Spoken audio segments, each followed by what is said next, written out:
Hello and welcome to my review of Jurassic World 3. So I started a sandbox, so I didn't spoil any of the campaign stuff in this review. So it reminds me a lot of the first and second game, and it is a really decent upgrade. You have way more dinosaurs, and the graphic is cool, but there is some teething problems, like pathfinding for people.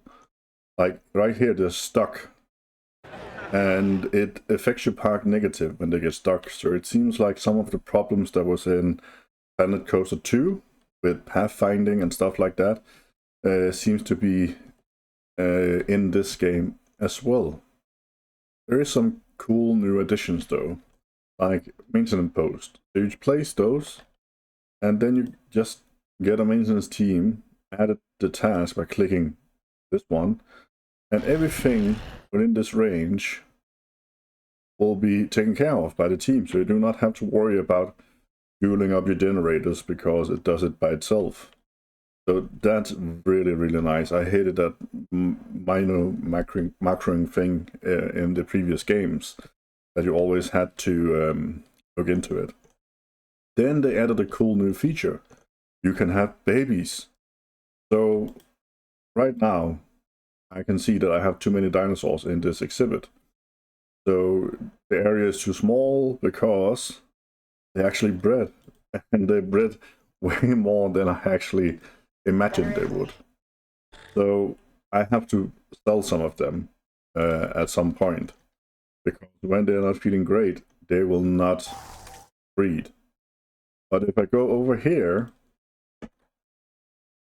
to these tiny ones, these guys, they can breed because they actually are in a good spot. They're thriving. So they have nests, you research those, build them, and then you can, if you want to help them, you can actually force breed them by creating a plan and then picking male, and then the color scheme determines if they're good or not. Red, bad; yellow, okay; green, perfect. And then you just assign a citizen, scientist, and then they will coerce the couple into laying eggs. I find that very nice. So now it succeeded because it had a 100% chance. Now the female will run to the nest and lay eggs. And as soon as enough time has passed, the eggs will hatch and you will have baby dinosaurs. It is so cool. So here we go.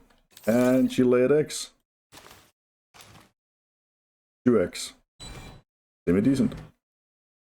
Some dinosaurs are so big that you can only hatch one at a time. These monsters are massive. Just to show that there's more dinosaurs, this is the list of dinosaurs, and it seems way, way bigger than in the first and second game. There's so many amazing dinosaurs in this game. And how you do it, it's like the first and second game. You go on expeditions, dig up fossils, research the fossils, and then you make dinosaurs. And in the campaign, these research tabs, some of the stuff is hidden behind a quest wall. So in management, you can get contracts down here in the right corner. And in the campaign, you will get faction reputation with a faction. And you need a certain cap of faction reputation to get some of the research unlocked. So in the campaign, you will get moved from map to map, sometimes before you want to, but it is a good way to get the reputation is to go back and forth between the maps, because sometimes what it requires for you in one place is not the same in one of the others. So it might help to go back and forth if your park is full and you don't know what to build. And yeah, so just do that. There's no penalty about it, because the maps that you leave just get paused. So whatever you were doing when you left them, you can just jump back and do. So as you can see, you can make male and females, but you have to have enough fossil research to be able to make males. You can make females from the get-go, but males, you need a certain amount of research on the fossil before you can make a male. There is a single downside as well. For some reason, vehicles don't know how to drive. I made a short about it from my playthrough yesterday, where Jeeps basically just drove over deep water or flew over cliffs and stuff like that.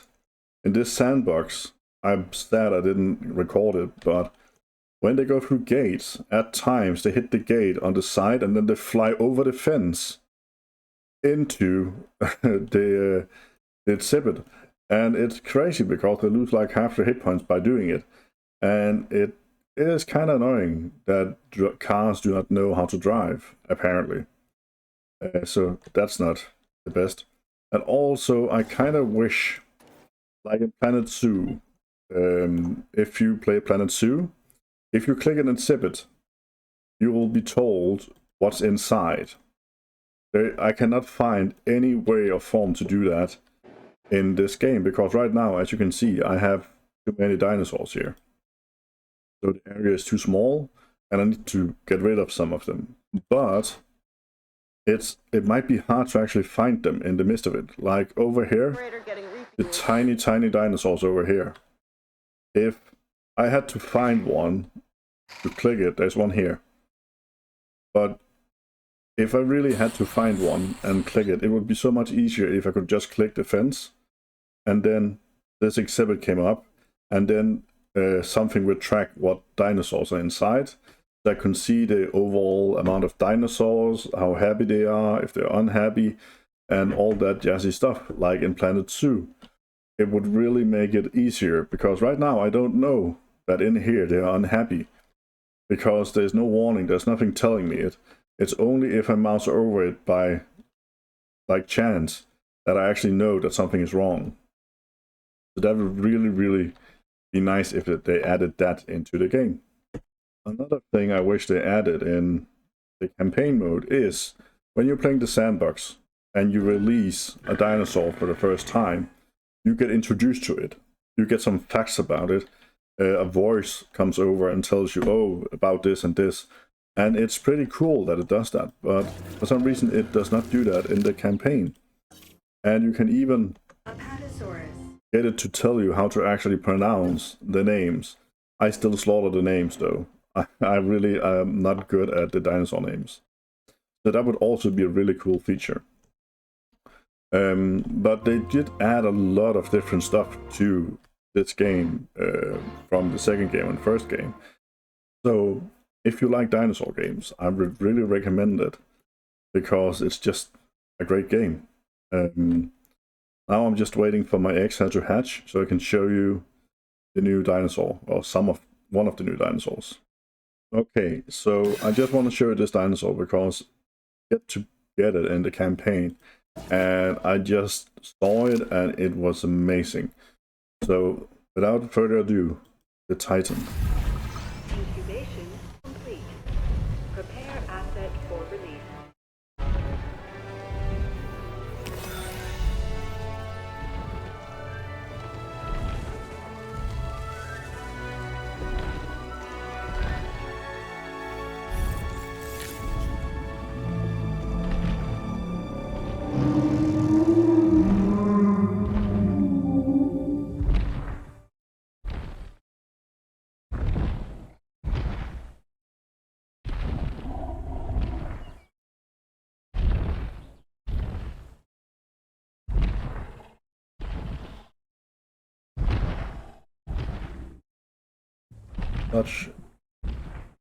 It just looks amazing, this big dinosaur.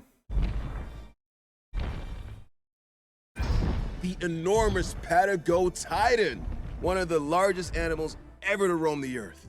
It might seem intimidating and huge, but These animals are actually gentle herbivores. Give them their space, treat them right, and they'll absolutely amaze our guests. And that was the introduction to the dinosaur that for some reason is not in the campaign, but in the sandbox. But I hope you enjoyed this rambling review. And let me know if you intend to play the game or have played the game and what you think about it. And then I just wish you an amazing, amazing day. See you in the next one. Thanks for watching this video. I hope you enjoyed it. I hope you will leave a comment, like, and subscribe. And I just wish you a very fantastic day and hope to see you in the next video.